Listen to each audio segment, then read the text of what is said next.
Well, ladies and gentlemen, I must admit, news out of Blighty at the moment is just freaking hilarious. Anyway, before we get on to the main news stories of today, can I yet again remind you, if you haven't already, please subscribe to the channel. As you know, it really does help.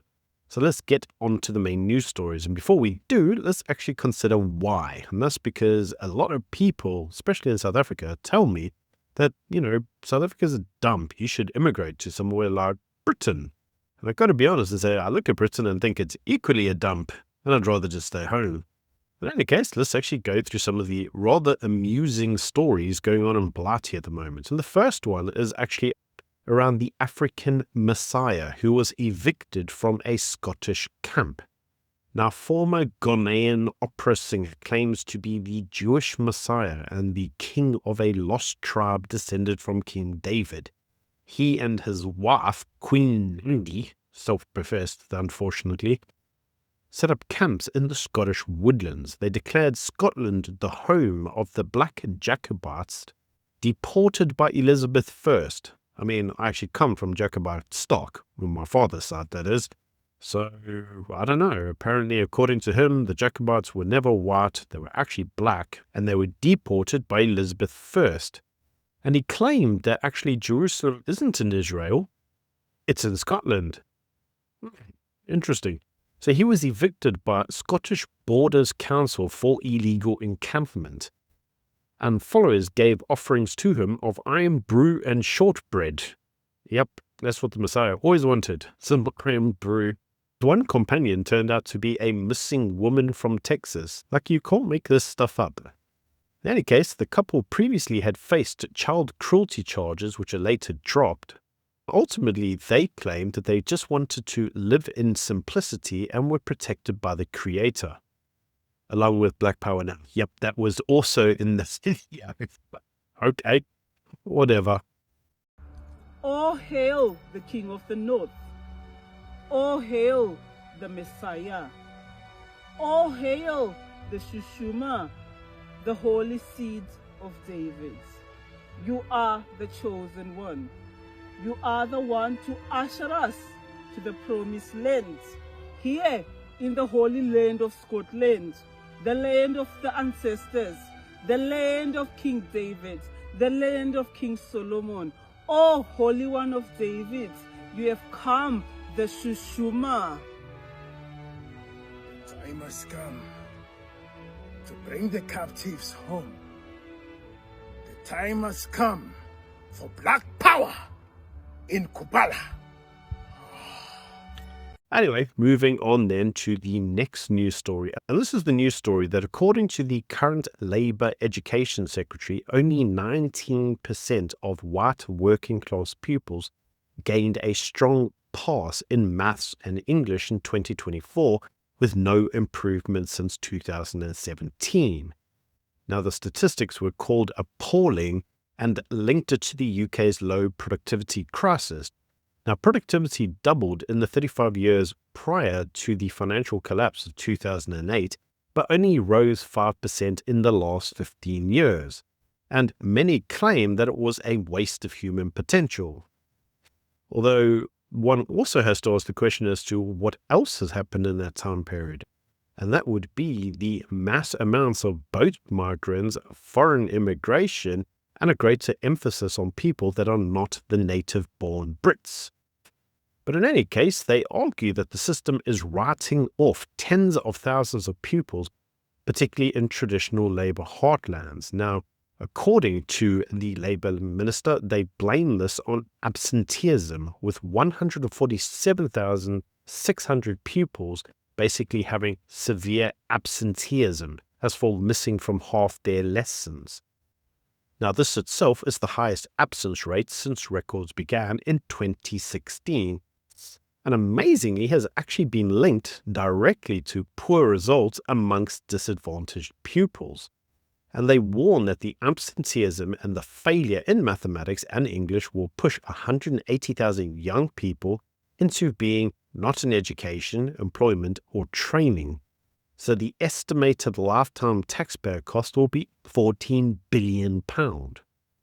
Now, Nick Gibb, the former schools minister from 2010 to 2024, so the guy who actually presided over the whole collapse, says that the Labour's Education Secretary, Bridget Phillipson, is cherry-picking some of these statistics for political point scoring in order to say it's not actually as bad as they say. He says that the 19% figure she cites actually refers to white pupils on free school meals and not the whole white working class. And under Labour's pre-2010 UK Global Ranking in reading, that fell from 7th to 25th and maths from 8th to 28th. So basically he's saying it's Labour's fault, not the Conservatives' fault. Now the Conservatives say that they began reforms in 2010, with phonics reading improving literacy, but 2023, with England ranked 4th in the world for reading between the ages of 9 and 10 years old. He says that maths improved from 27th in 2009 to 11th. No date linked to that.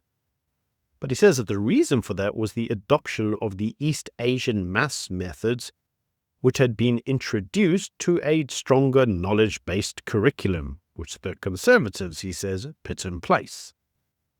In any case, what he claimed is that pupils on free school meals achieved a good pass in English and maths, and so he says that basically this is all just bull rubbish.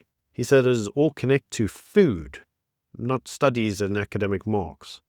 But you see, the problem is that what everybody can agree is that the white working class is being left behind, because increasing interest is being given to minorities and people from other ethnically diverse backgrounds, with white minorities being sidelined and told in many instances that because of their systematic advantages and because of systematic racism, that it's really the disadvantaged pupils that actually need the most attention. And ultimately, that means that in many instances, many of the white natives are being pushed to the extremities. Which actually moves us on to the final news story. This is the news story that Brighton, once the tolerant, progressive, and LGBTQ plus whatever friendly city, is not so friendly anymore. Now, this is the news that there has been a huge rise in anti-Semitism in Brighton, which has been noted by the local Jewish community. Now, the Jewish community has around 2,500 people who claim that they are now facing a 150% rise in anti-Semitic incidences since the 7th of October 2023. Now, according to them, there is a memorial to Israeli victims of October 7th, which has been vandalized in the town over 50 times and has even been smeared with feces. Now, the local rabbi reports congregants having to now hide Jewish symbols like the Star of David and their mezuzahs out of fear. Residents have been intimidated by pro-Palestinian marchers who deliberately have been routed past Jewish sites. Now, Fiona Sharp, a local activist, says that anti-Semitism has shifted from the far right, which was in the 1970s, to the progressive left. The University of Sussex and the local Greens Party have both been accused of fostering anti-Israeli sentiment, and the police have been accused of victim-blaming the Jews and advising them not to post anything that may ultimately be perceived as anti-Semitic. So, what have the police actually told them? Well, the police have actually told them that ultimately they can't protect the Jews, that the numbers who are anti-Semitic are too high, and so it's best for the Jews to stay at home and out of sight, because the police can't protect them, and so ultimately they shouldn't make themselves victims and should just hide away. That's Britain of today. Because you see, one has to ask why this is now becoming so prevalent. And it's very easy to understand. When you import a local culture from abroad that has anti-Semitic views, it will ultimately be bore out on the streets of your town. Now, many of these Jewish residents say they feel abandoned because Brighton was once a tolerant city, and now Jews are called nasties in their own home. Remember that many of these progressive Jews went to Brighton because it was a progressive city. And now the very city that they sought refuge in is no longer a safe haven or the refuge they thought it once was. Anyway, do let me know what you think of all these stories. I mean, I'm not a pro-Britain person. I actually think it's a shithole, but that's just my views. Let me know what you think in the comment sections below. Until next time, bye.